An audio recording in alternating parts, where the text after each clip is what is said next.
Alright, hello and welcome back to Ratchet and Clank. Ratchet and Clank. Hold on a second. Whoop. Okay. So, last episode, we went to Blackwater City and met up with Captain Quark and won the hoverboarding contest and showed the prize to Skip's agent, who gave us the Sonic Summoner, which allows us to summon sand mice, which will help us out with some free high caliber assistance. But we now need to go to Quark's HQ on Umbris and complete Quark's trials and prove ourselves to be a hero so we can help him save the day. Let's go.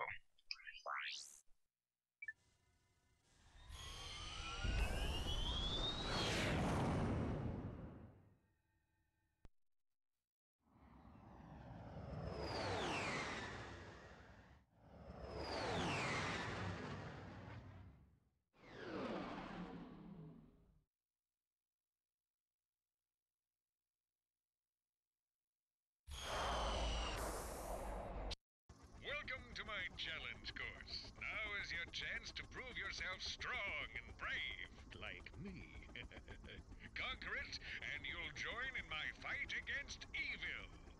Haven't we done enough already? What? I can't hear you. I said, haven't we done? Sorry, still having trouble.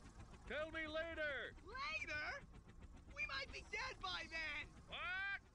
All right, Clank, let's get going. Okay, so it looks like we're gonna have to go through Quark's gauntlet no matter what. I do like how he was holding a taunter and speaking through it as a megaphone. I kinda can understand how it'd be difficult to hear somebody when you have helicopter blades right over you. It makes you wonder why the Blarg... I guess the Blarg couldn't really use them in, like, militaristic ways. Let's see if we have anything new to buy. Nope. Same old stuff. But yeah, I guess that would make sense that the Blarg can't really use them militaristically in like small core groups or whatever. Or maybe they are just completely disorganized military who have really only won by sheer wave tactics. I mean, they do have an overpopulation problem, so I don't know. Drek is evil. So these things, they throw out bombs. You want to try to avoid that. Gonna have to go through all of Quark's gauntlet here. An easier way is the blaster, as soon as you get in range. And those things, those giant mines, are of course mines. What else? Oops. Shoot it, it explodes, get too close, and they come after you. And they're homing, so they're annoying.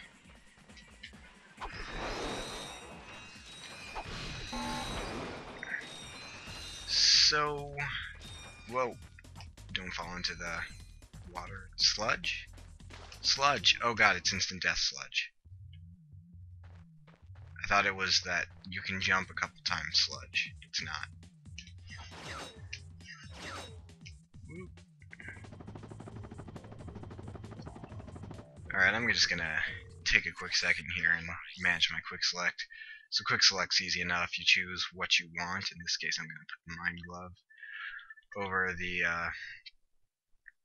Trespasser there, since we don't really need the Trespasser as much as the Mind Glove would help. Nothing really else to do. Yeah, I wonder if... Oh, you son of a bitch. Maybe... Oh, no, it did. It just wasn't enough. There it goes. Yeah.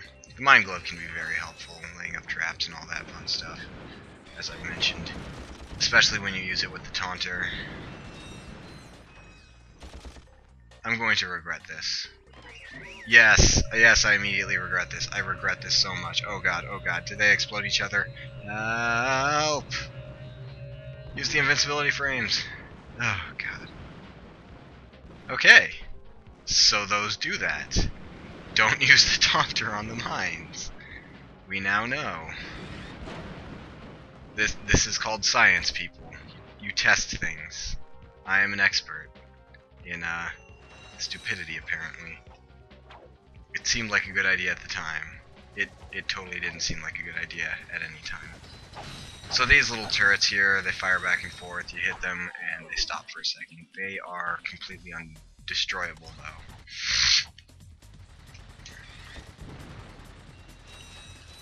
though. Why was Captain Quark sitting on one of those Blarg helicopter things?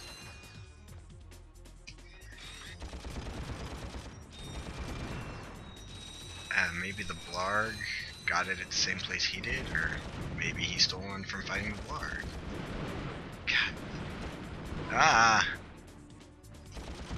Oh man. This is not good. The game comes up with a bit of a ramp in difficulty right here. I wouldn't say that this planet is the one where it really starts to spike. I would say that it would be not the next planet, but the one after that. But there's a noticeable start to up in difficulty. Starts around here. It should be noted that Captain Quark has just the this Quark HQ here has just the one objective to get through the gauntlet and meet Captain Quark. There's no secondary people or no hidden infobots around. There are gold bolts though, which I can think of maybe two. I know one for sure.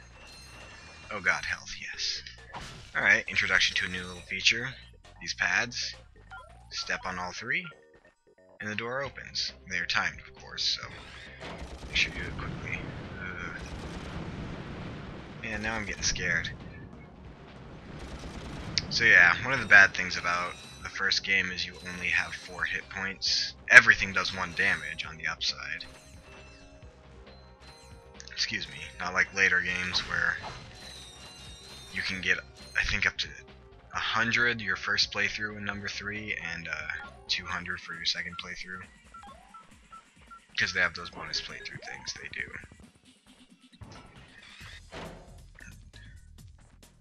Falling planks, of course. Of course, of course. What else? But in this one we can get up to a maximum of 8, which is pretty helpful. But it costs quite a bit to do that. Ah, so this part. Whoop. So you're gonna want to avoid the fire of this thing. Be very careful. Oh, and these little Quark heads you can smash. Yeah. Petty vandalism. That's what Ratchet and Clank is all about. Honestly, yeah. Yeah, like the entire thing. Especially when you get the box breaker in number 2 and further ones. Where you can just do a hyper strike and everything within the little area to you will instantly be destroyed. So there's nothing over there we should get. So, hold on. Oh, come on, hit the dynamite. Hit the dynamite. There we go. So let's just take a little shortcut. It's not very difficult at all to do, but you know, it's slightly more difficult than I'd say avoiding that thing's fire. So if you're unsure you can do it, don't bother. I've had it, I think, at least one time on a platform like that or something, where if you let go too soon and go to the next one, you'll just fall into the abyss. So, around here, and here. So now we unlock something. But what? I seem to remember this one should be to the front of this tower. Which it was, okay. And a gold bolt. Which means the next puzzle's mandatory, and it's a bitch.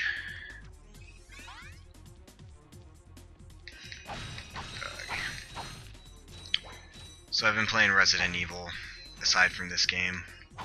And, specifically I beat 5 recently, and I've gone on to 6, and just finished Leon's campaign in number 6.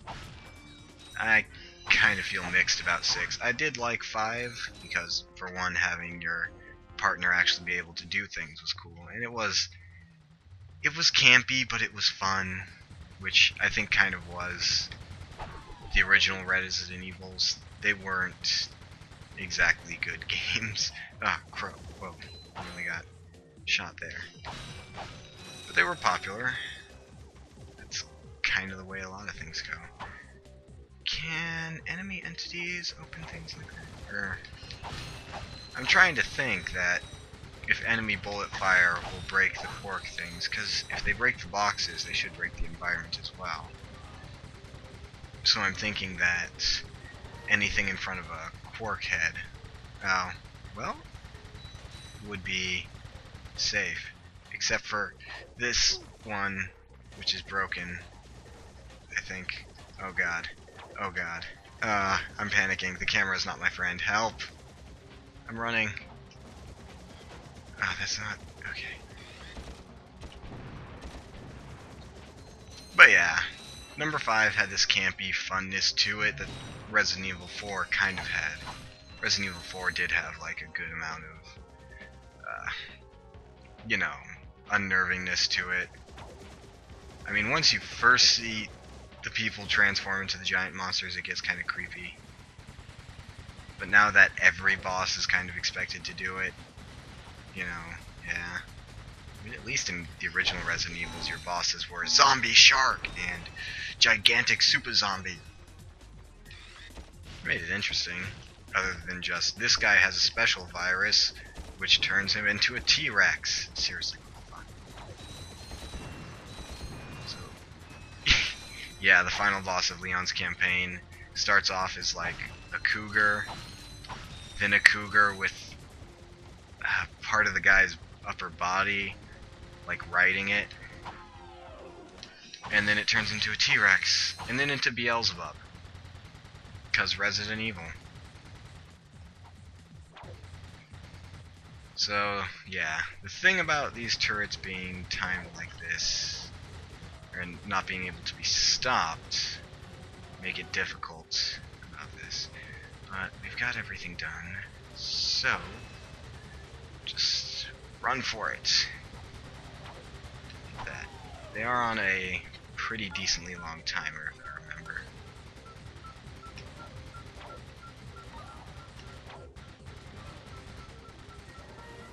There we go. Okay.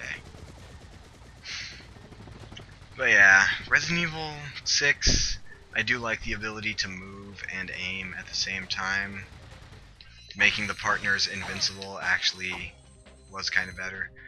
But Leon's campaign, it sounds like a stupid thing to complain about, but the zombies are always so quiet. I hate it. They just sneak up on you from the craziest places. Can I... Come on, come on. No? Where's my pyrocitor? It's kind of annoying. You're just trying to help your partner out while she's going on some thing she's supposed to do, and then all of a sudden a zombie just up and grabs you. You didn't even hear it coming. I've heard the other campaigns are different though. So, like apparently Chris's is supposed to be Call of Duty plus zombies. Which I've never played a Call of Duty, so, you know, I'll find out.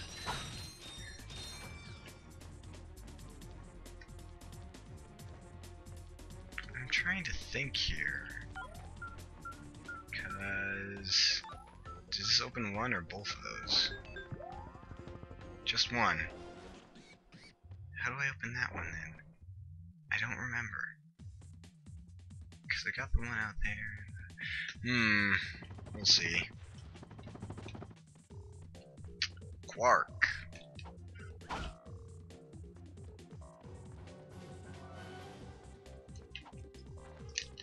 But yeah, all in all, Resident Evil 5 was pretty fun so long as you don't take it too seriously.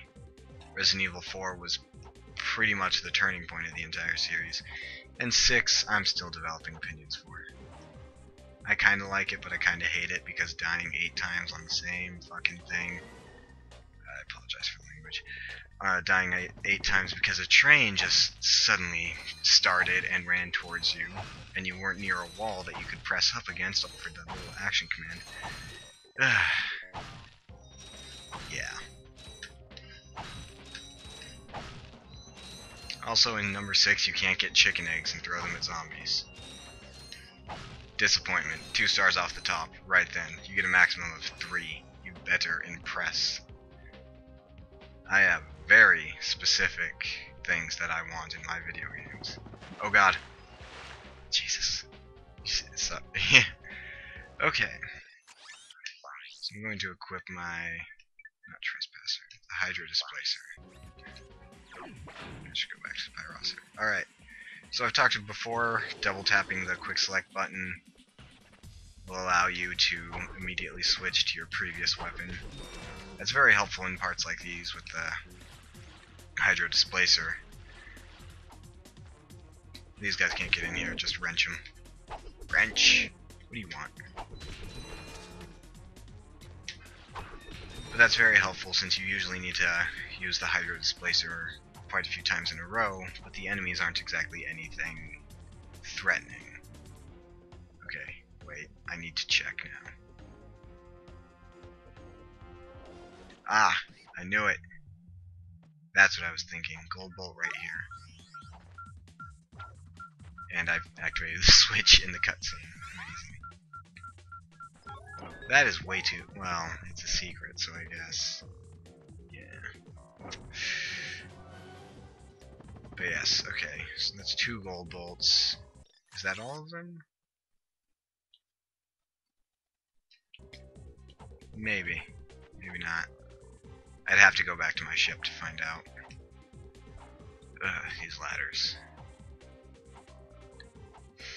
But I've talked about Resident Evil 6. I should probably talk more about Ratchet and Clank. So, Spyro the Dragon was one of those series that a lot of people grew up with. A lot of people I know, at least. But, it kind of introduced you to a bunch of the different things about video games, and it's actually because of Spyro the Dragon now that I check every corner in every video game, in every little alternate path, and every little out-of-the-way thing, because you are not going to get 100% of the gems in the game without checking every little niche and cranny and nook that you could find. Check for gems.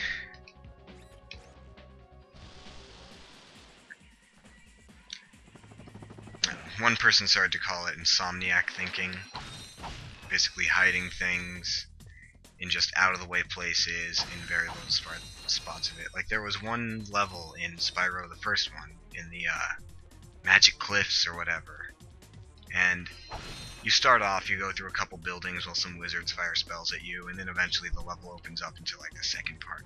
You can actually go into the buildings on that first part, but you have to like jump out a window to get to the part where you need to go.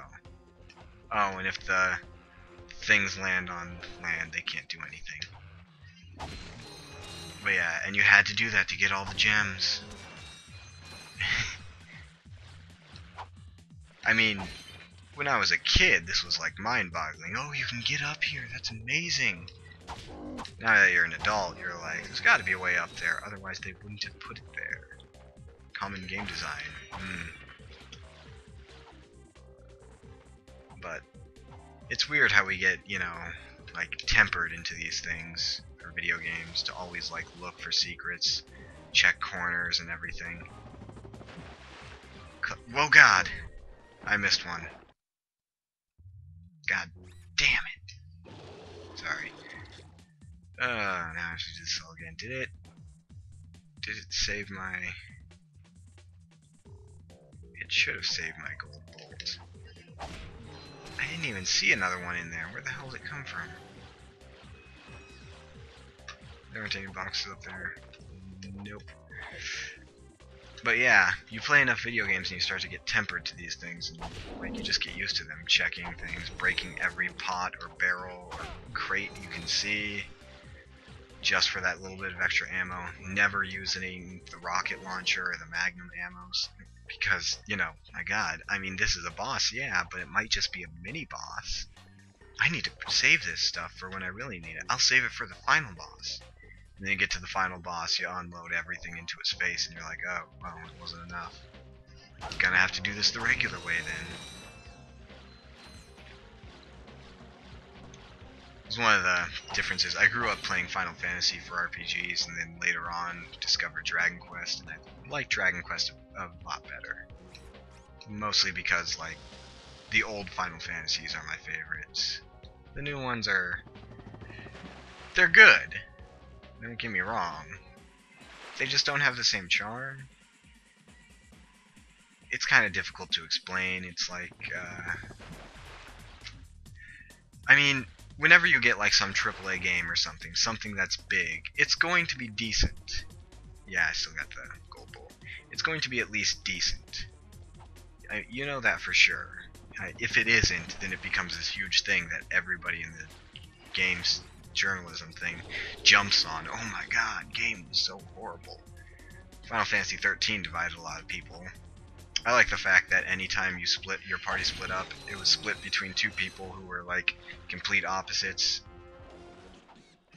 So you get, you know, the dad who's just trying to find his son with the chick who's just kind of in her own little world. We're hiding. That's where you were. That's where you were. And then they have this kind of whole opposition. It made interesting characters. And then Snow, the guy who's always, we can do it, yeah, we're the hero, ends up getting punched in so many scenes, falls on his butt so many times. Lightning, the emotionless Cloud XP, is teamed up with the whiny little white-haired pretty boy. It made things somewhat interesting. I like Final Fantasy 13, I do. It did have a lot of problems. Yeah. I keep thinking I have the Hydro Pack, but I don't.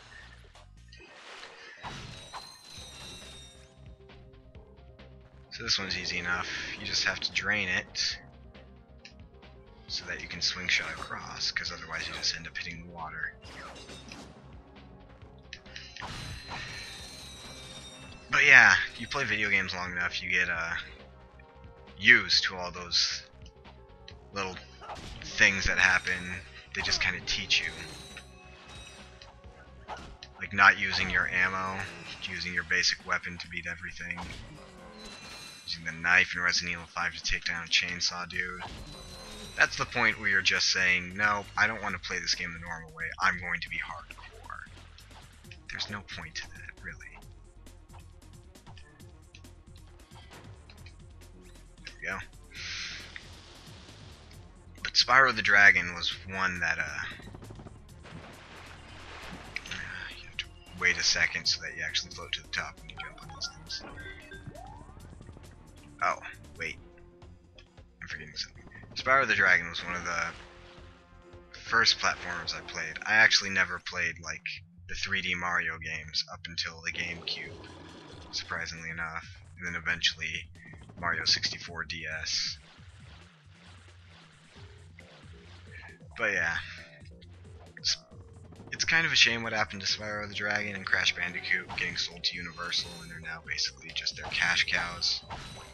I mean, Spyro's part of that Skylands thing or whatever now.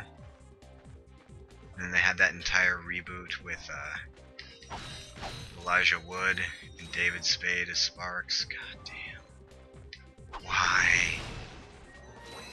It's unfortunate. I mean, I do like that's why I like the third party game companies. Because they do have a bit more soul into it. Anyways, Captain Quark's up there. Let's go talk to him. Quark! Well, well, you two continue to surprise me. Step into the ring of heroes, and I will finally give you what you deserve. Ratchet, this is no time for you to become cautious. We have reached our goal. I don't know. There's something fishy going on here. Listen to your little metal friend, Ratchet. Your destiny is mere steps away. It's just something doesn't seem right. This is it. Quark is going to help us stop Chairman Drek. Why, thank you, Clank. You've been most helpful.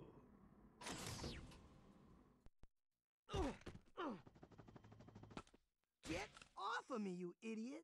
I love it when a plan comes together. What do you mean? What do you think he means, genius? He's not gonna help us. He's gonna kill us. You catch on quick. Although there is one problem with your hypothesis. I'm not going to kill you. You're not? No, he is. But why? But why? It's really not that difficult to decipher. I'm the official spokesman for Drek's new planet. I can't have you two getting in the way of my comeback. This isn't over, Quark. No, but it will be soon. Betrayed! Who could have seen this coming? Aside from everybody. Oh, yeah. I love doing that where I keep the water in the hydro displacer. Oh geez. So this is the Blargian Snagglebeast. Jump over the waves that it does with its stomps. Avoid the lasers. And after enough damage is done to it, it'll put up this shield and become invincible, and oh god, yeah. Fire, flame, bolts. That's not good. So Quark was our enemy the whole time. Chairman Drek sent him after us to make sure we didn't become a problem. And he sent us through that entire gauntlet to try and kill us, and since that didn't work, he's got the Snagglebeast doing it. So yeah, the idea is pretty simple. You just hit him enough times, and then he'll put up that shield, and then you walk him over to one of the bridges, and since he's so heavy, whoop.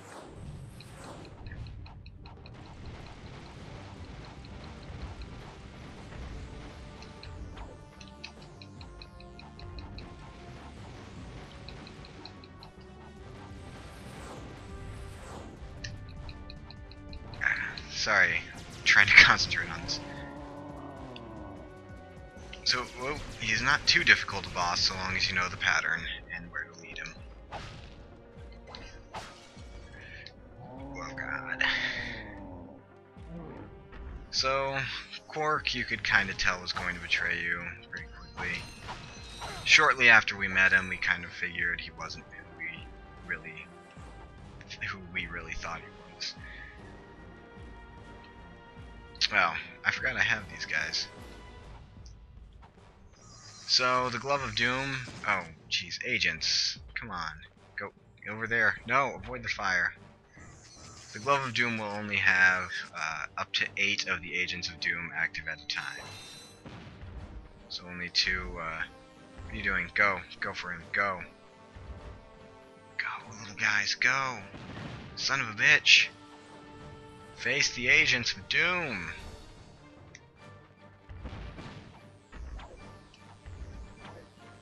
And another stomp. That's not doing as much damage as I had hoped. Oh god. He can... I have never seen him do that. Or was that me? That might have been me. Okay. Because I thought he had like some sucking attack. Where he would inhale us and then just... Oh god, those blow up the mines. Damn. Okay. Switching back to the blaster. It's got full ammo.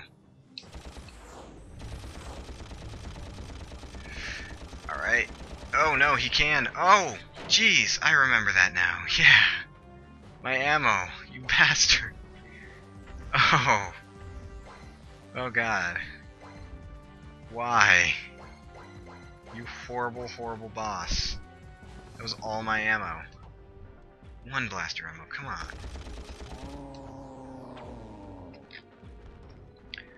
But apparently Quark isn't the hero he seems to be.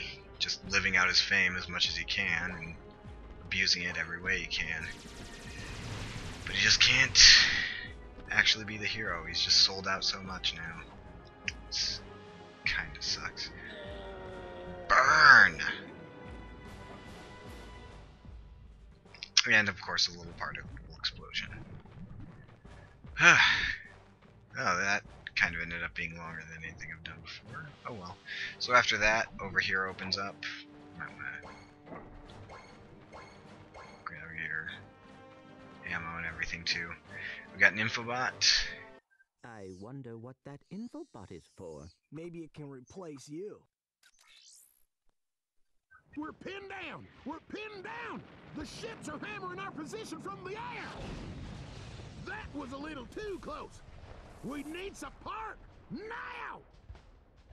Actually, I need support. My entire battalion went AWOL and left me to fight this war on my own. If the enemy doesn't kill those guys, I will. I'm not gonna last much longer! Requesting immediate assistance! Over and out! Those are direct ships destroying that planet. We must help that commando. Are you serious? That's it. I am out of here. Captain Quark is gonna be sorry he messed with me. This is not about Captain Quark anymore. There are innocent lives being lost. Yeah? Well, I'm done with this stupid hero stuff. I got my own agenda now. Ratchet, this is not like you. What do you know about me? You've spent this whole time looking for Quark. You don't know anything about me. I know that you will do the right thing. Well, right now the thing I want to do is find Quark. How do you start this stupid thing? Have you forgotten? You need a robotic ignition system. I will start the ship if you agree to help that commando. So, blackmail is it? Fine. Just shut up and start the ship. Back so soon? Oh, you're talking to me. I'm not in the habit of talking to myself, you buffoon. Did you get rid of them? Yes. No. Well, I had this plan, and I thought... You thought? You thought? I do the thinking around here, you slug-brained idiot. I simply needed you to eliminate those two nuisances before they could cause any real trouble.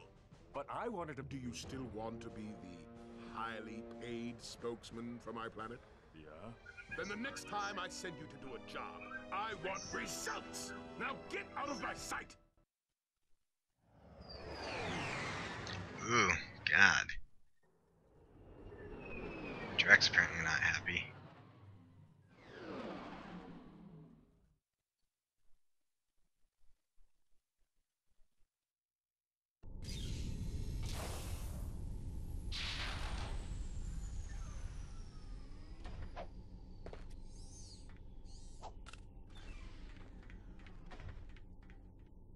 Attention, you deserting maggots!